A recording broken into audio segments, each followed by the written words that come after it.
For the quick change, robust personality that changes quickly, one of the easiest ways to change is, like we talked about, creating an alter ego of who you are now and just make that person the person who you want to be. But here's the caveat is you don't want to go too crazy. An example of that is when I started working out. Well, I'll give you another example. Two of my friends, about once every 6 months, they realize they need to be in better shape. And so they go from being out late and drinking and eating whatever they want to the very next day, it's like, I'm at the gym, we're going to the gym at 4 a.m. and we're going to eat lettuce all day. And literally they have this ingredient, this recipe for their supercharged healthy life. And it is just way, way, way too much. And that's the danger for the supercharger, is that you think from today to tomorrow, I'm a completely different person, and you have to be careful of that. So when I started getting in shape this year, that was one of my New Year's resolutions. My only alter ego to myself was, I want to be the guy that's in the gym. And what I mean by that is when people show up every day at my morning hours or when I go, I just want them to say, hey, there's that guy again. I'm not the guy who's lifting the most weight or the best in shape or whatever, but I'm there. That's the only requirement that I had. Yeah. And it was good. That was perfect for me because there was no outcome other than I'm just there.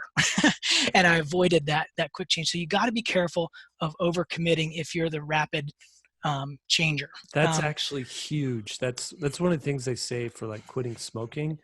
You don't tell people, I'm quitting smoking or I'm trying to quit smoking. You say, oh, I'm a non-smoker. Yeah. And just saying that, just describing yourself that way and thinking of yourself that way, then you think, oh, a non-smoker won't smoke this cigarette, so why am I lighting up? I guess I shouldn't do this. It's all about how you frame yourself. Right. Yeah, I've been trying that too. And I used to think, oh, I'm no good at business or I'm no good at finances. And now I tell myself, no, you're a business person, Jake. You draw and you also do business person. And even though I'm no good at it, I still tell myself, and it gets me in that zone, and it gets me doing things that I normally wouldn't do. Well, do you guys want to know my business name, by the way? I've got names for all these people. JP Moneybags. JP Moneybags is really good. I like it.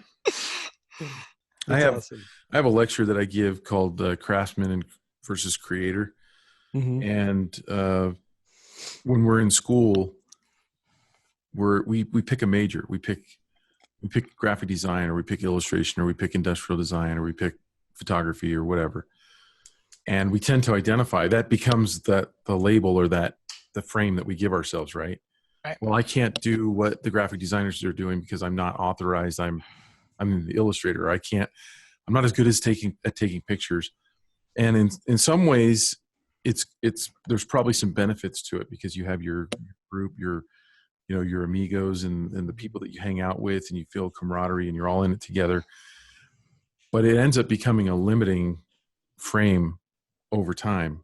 Right. And I think it becomes unhealthy over time. And I think a better way to frame yourself is as an artist or a creator, someone who makes things, because then you can branch out of the little pigeonhole that you've started out in, master that one, but then don't be afraid to pick yourself to do other things.